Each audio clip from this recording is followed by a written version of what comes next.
नमस्कार दोस्तों, मेरा नाम राजेश पवार है और मेरे सहयोगी एस्ट्रो कुलवंत। हम दोनों मिलकर ये चैनल को रन करते हैं। अगर आप हमारे चैनल पर नए हैं तो प्लीज़ उसको सब्सक्राइब करिए, आप शेयर करिए अपने फ्रेंड्स, अपने रिलेटिव्स के साथ। तो 2 वीडियोस में ऑलरेडी बना चुका हूँ। मैरिज के बाद किस तरह से प्रेडिक्शंस की जाती हैं भृगुनंदी नाड़ी के अनुसार। तो आज ये इसका 3rd पार्ट है। आज बहुत ही इंपॉर्टेंट पॉइंट मैं आपको बताने वाला हूँ, तो वीडियो को एंड तक ज़रूर देखिए, इसको स्किप मत करिए। और जो लोग पहली बार इस वीडियो को देख रहे हैं तो मेरी रिक्वेस्ट है, प्लेलिस्ट में जाकर, नाड़ी के नाम से प्लेलिस्ट है, उसमें जाकर 1st पार्ट और 2nd पार्ट आप एक बार अच्छे से देख लीजिए, क्योंकि उसको देखे बिना आपको ये वाला पार्ट जो है समझ थोड़ा मुश्किल आएगा।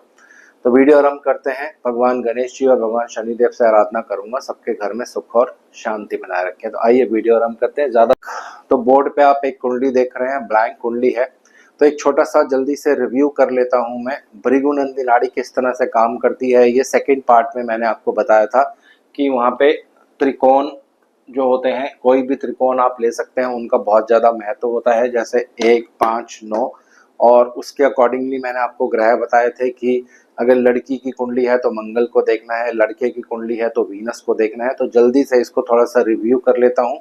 शादी के लिए अगर आप लड़के की कुंडली देख रहे हैं तो आपको वीनस पर प्राइम फोकस करना है, लड़की की कुंडली देख रहे हैं तो मंगल पर प्राइम फोकस करना है, और क्वालिटी ऑफ मैरिज देखनी है, यानी मैरिज की क्वालिटी कैसे रहने वाली है, तो फिर दोनों कुंडलियों में वीनस को ही आपको फोकस करना है दोस्तों। ये 3 पॉइंट्स होते हैं। और दूसरा मैंने जो त्रिकोण वाला मेथड बताया था वो बहुत सिंपल एक मेथड है। आज मैं आपको बताने जा रहा हूँ कि 4th हाउस क्यों इतना महत्वपूर्ण होता है भृगुनंदी नाड़ी में। चाहे वो जुपिटर से 4th हो, शनि से 4th हो, बुध से 4th हो, शुक्र से 4th हो, किसी भी प्लैनेट से 4th हाउस हो, ये बहुत इंपॉर्टेंट होता है।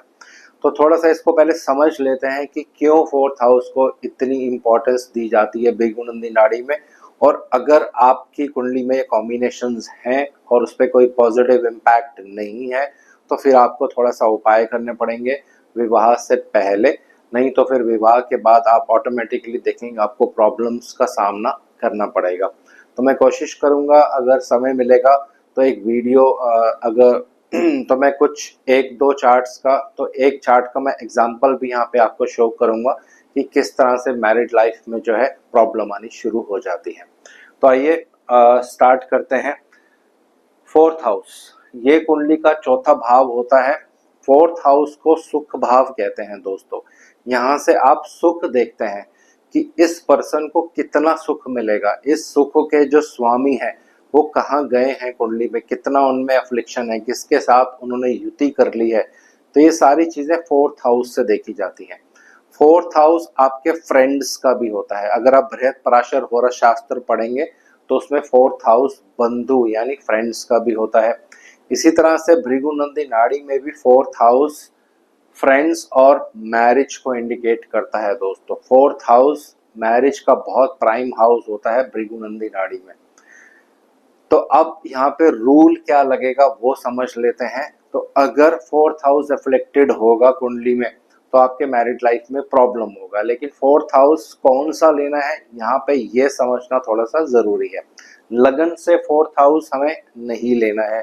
तो पहला रूल हम क्या यूज करेंगे इसमें, अगर हम लड़की की कुंडली देख रहे हैं तो आपको ये देखना है कि मंगल कहाँ पे प्लेस्ड है। तो उदाहरण के लिए आज मंगल देव को यहाँ पे ले लेते हैं। मंगल से 4th हाउस जो भी कुंडली में प्लैनेट होगा या कुछ भी कॉम्बिनेशंस होंगे उसको हम यूज करेंगे। तो ये हो गए पति, यानी जब मैरिज होगी तो हस्बैंड ये बनेंगे मंगल देव। मंगल से 4th हाउस, तो 1, 2, 3, 4 जहाँ पे मंगल है वहां पे हम नंबर 1 गिनेंगे, पहला भाव, दूसरा, तीसरा, चौथा। ये जो भाव होगा ये बहुत ही इम्पोर्टेंट भाव होने वाला है, क्योंकि ये दिखाएगा हस्बैंड से सुख का भाव। अगर आप किसी लड़की की कुंडली एनालाइज कर रहे हैं तो आपको सीधा मैरिज के लिए अगर आपको कुछ देखना है तो आपको सीधा ये देखना है कि मंगल से 4th हाउस में कौन से ग्रह हैं, इन पे बहुत ज़्यादा नेगेटिव प्रभाव तो नहीं है। और मंगल से 3rd हाउस भी बहुत इंपॉर्टेंट होता है। कोशिश करेंगे नेक्स्ट वीडियो में मैं आपको एक्सप्लेन करूंगा मैं स्टेप बाय स्टेप चल रहा हूं ताकि कॉन्सेप्ट आपको आराम से क्लियर हो जाए। तो पहली चीज, अगर मंगल से 4th हाउस में शनि होंगे लड़कियों की कुंडली में, तो उदाहरण ले लेते हैं।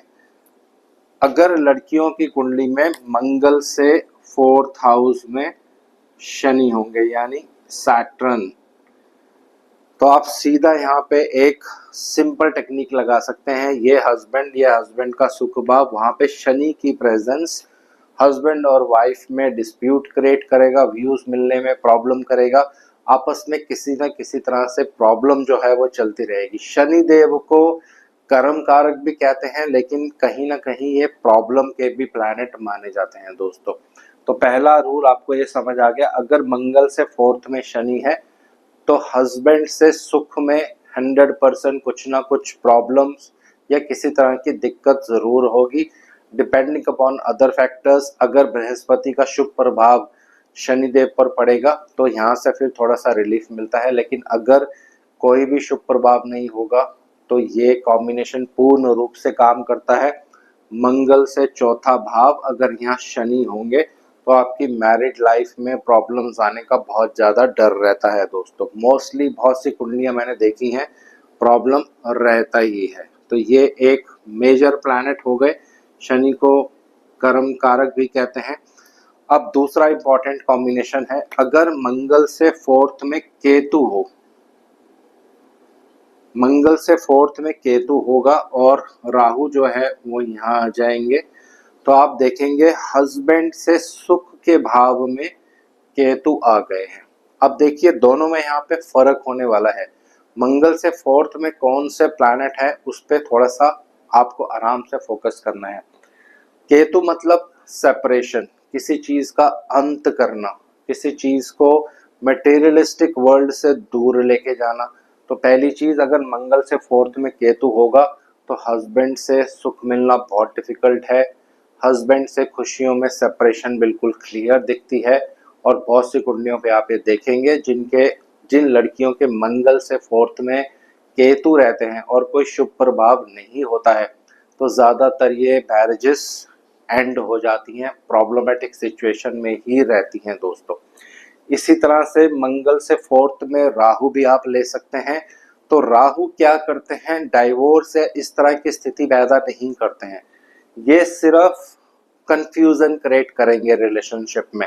यानी हस्बैंड से सुख के भाव में राहु होगा तो वहां पे कुछ ना कुछ कंफ्यूजन और प्रॉब्लम हमेशा रिलेशनशिप में चलती रहेगी दोस्तों। ये 3 इंपॉर्टेंट ग्रह हैं, शनिदेव, राहु देव और केतु देव।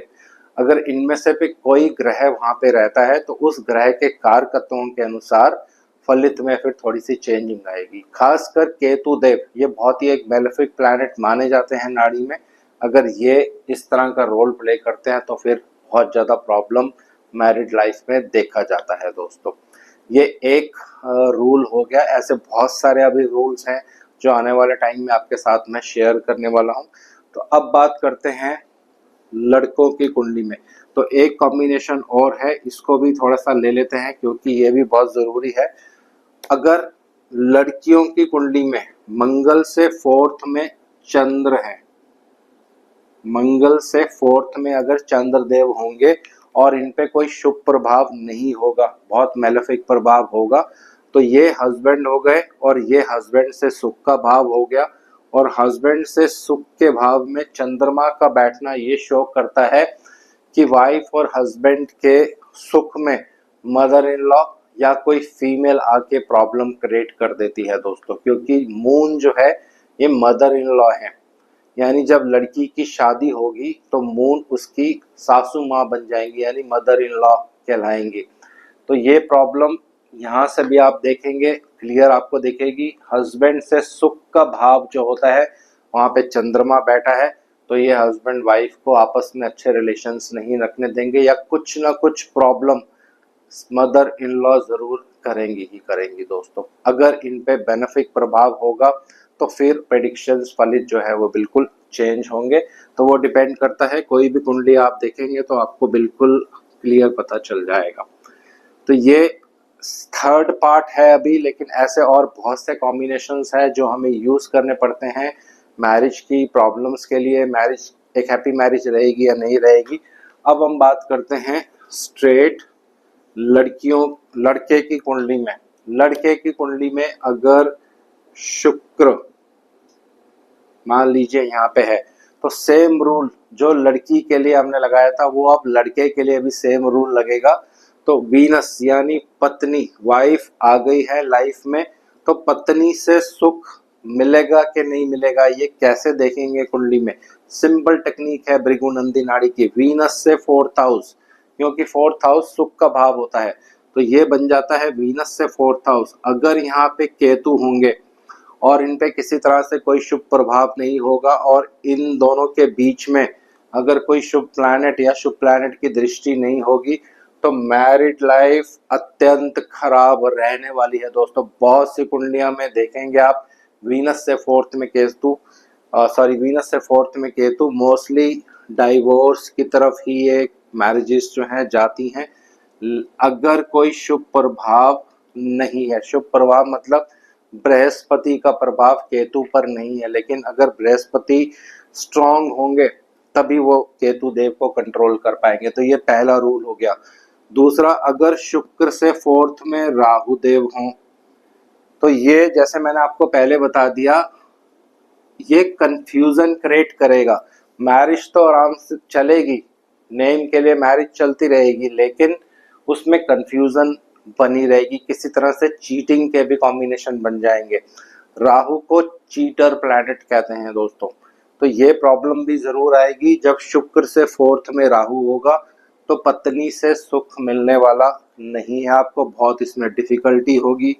चीटिंग्स के बहुत स्ट्रॉन्ग कॉम्बिनेशन होते हैं, तो ऐसे केसेस में वाइफ एक अच्छी लेडी नहीं होती है दोस्तों। उसके बाद अगर शुक्र से 4th में शनि होंगे, तो ये भी एक खराब कॉम्बिनेशन माना जाता है, लेकिन ये प्रॉब्लम्स करेगा। ये डाइवोर्स या इस तरह की चीजें नहीं कराएगा, ये सिर्फ प्रॉब्लम्स क्रिएट करेगा। यही शनिदेव का यहाँ पे एक बहुत मेजर रोल जो है होता है दोस्तों। ये 4 प्लैनेट्स हो गए, और 3 प्लैनेट्स हो गए, ये बहुत इंपॉर्टेंट रोल प्ले करते हैं। मंगल को इसमें नहीं लेते हैं दोस्तों, क्योंकि मंगल विवाह के कारक प्लैनेट माने जाते हैं। शुक्र से 4th में मंगल अच्छा रिजल्ट देते हैं।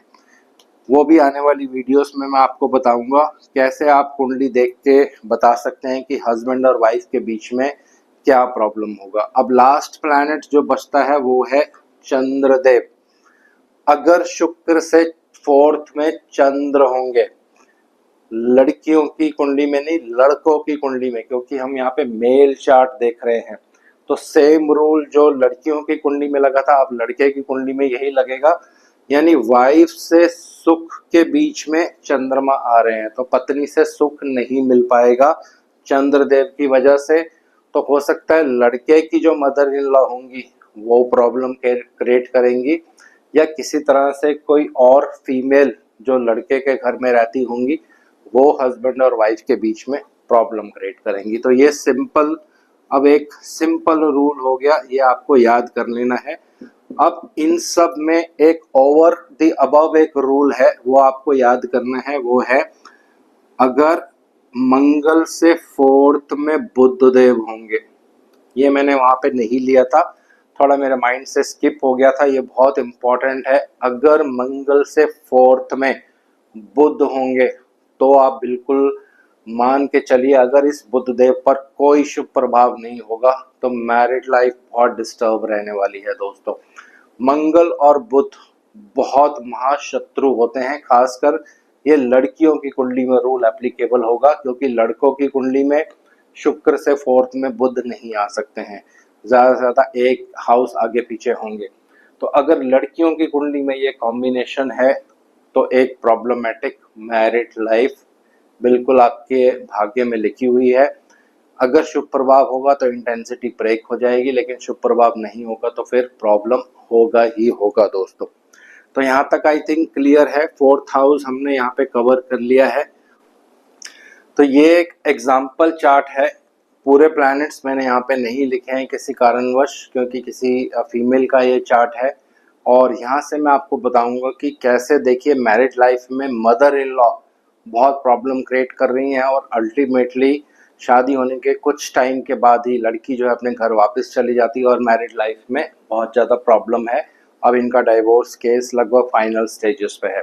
तो सारे कॉम्बिनेशंस स्टडी करने के लिए अभी नेक्स्ट 3-4 और जो मेरी वीडियोस आएंगी उसमें फिर आपको एक चीज़ जो है बिल्कुल क्लियर हो जाएगी। लेकिन आज जो मैंने बताया है हम सिर्फ उसी पर प्राइम फोकस करेंगे। लड़की की कुंडली में हस्बैंड पर आपको फिंगर रख लेनी है, क्योंकि जैसे ही विवाह होता है हस्बैंड लाइफ में आ जाते हैं। अब हस्बैंड से 4th हाउस 1 2 3 4, ये हस्बैंड से 4th हाउस है। सुख मिलेगा कि नहीं मिलेगा, हस्बैंड से सुख मिलेगा कि नहीं मिलेगा, ये वहां बैठे हुए प्लैनेट, उस जगह पे दृष्टि डालते हुए प्लैनेट, ये सब आपको बिल्कुल क्लियर यहाँ से दिखेगा दोस्तों। तो जैसे मैंने अभी स्टार्टिंग में बताया था, हस्बैंड से 4th हाउस में मून बैठे हैं। मून मतलब मदर इन लॉ, यानी जैसे ही इस लड़की की शादी होगी तो यहाँ पे यही problem I. Mother in law in दोनों के बीच में डिफरेंसेस क्रिएट कर दिए, प्रॉब्लम्स क्रिएट कर दी, और मदर ने इतना डिस्टर्बेंस किया कि अल्टीमेटली इस लड़की को अपना घर छोड़ के वापस अपनी मम्मी के यहाँ आना पड़ा और किसी तरह से पैचअप की सिचुएशन जो है यहाँ पे नहीं हो पाई दोस्तों। और भी इस कुंडली में कॉम्बिनेशंस हैं जो आने वाली वीडियोस में मैं आपको कवर करके बताऊंगा कि और किस तरह से हम देख सकते हैं कि सिर्फ 4th हाउस भी हमें उसमें लेना है, लेकिन कुछ और हाउसेस भी हैं जो उसमें हम लेंगे। तो वो 4th और 5th पार्ट में मैं कवर करूंगा। तो आज इस वीडियो को यहीं विराम दे रहा हूँ। आशा करता हूँ सब कुशल मंगल होंगे। भगवान शनिदेव से आराधना करूंगा सबके घर में सुख और शांति बनाए रखें। जय शनिदेव।